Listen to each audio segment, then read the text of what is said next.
노무현 전 대통령 수사 당시에 논두렁식의 진술은 국정원이 조작했다는 이인규 전 중수부장의 주장이 사실이더라도 이 전 부장 본인을 비롯한 검찰의 책임은 사라지지 않습니다. 그리고 책임을 피할 수 없는 곳이 하나 더 있습니다. 바로 언론입니다.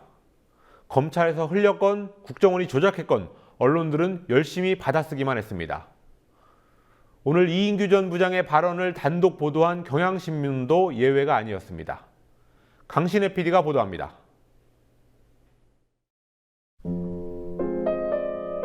노무현 전 대통령 망신 주기의 대표적인 사례로 꼽히는 명품 시계 보도.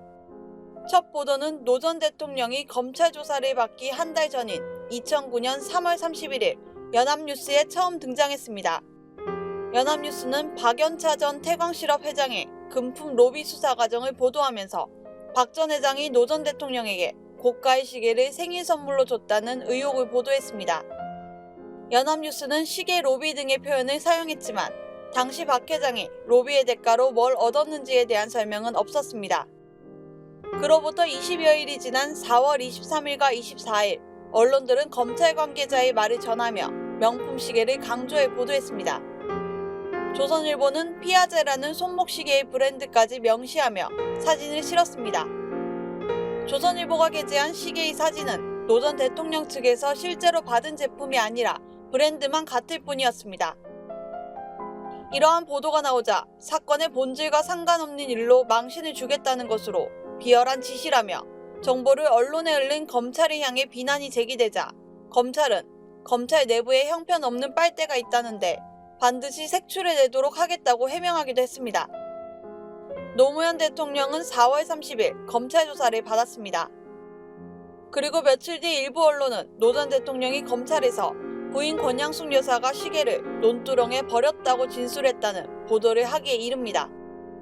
5월 13일 SBS 8시 뉴스는 논두렁을 강조한 제목의 기사를 단독이라며 내보냈습니다. 노 전 대통령이 권 여사가 자기 몰래 시계를 받아 보관하다가 지난해 박연차 전 회장에 대한 수사가 시작되자 시계 2개를 모두 봉하마을 논두렁에 버렸다고 진술한 것으로 확인됐다고 말했습니다. 또 비싼 시계를 논두렁에 버린 이유에 대해서는 집에 가서 물어보겠다며 노 전 대통령이 답변을 피했다는 검찰의 말을 전했습니다. 이인규 당시 중수부장의 폭로를 단독으로 보도한 경향신문 역시 SBS 보도 다음날 권 여사는 시계를 봉하마을 논두렁에 버린 것으로 알려졌다는 내용을 기사에 썼습니다. 그러자 노 전 대통령 측은 검찰에서 그렇게 진술한 적이 없다고 항변했습니다.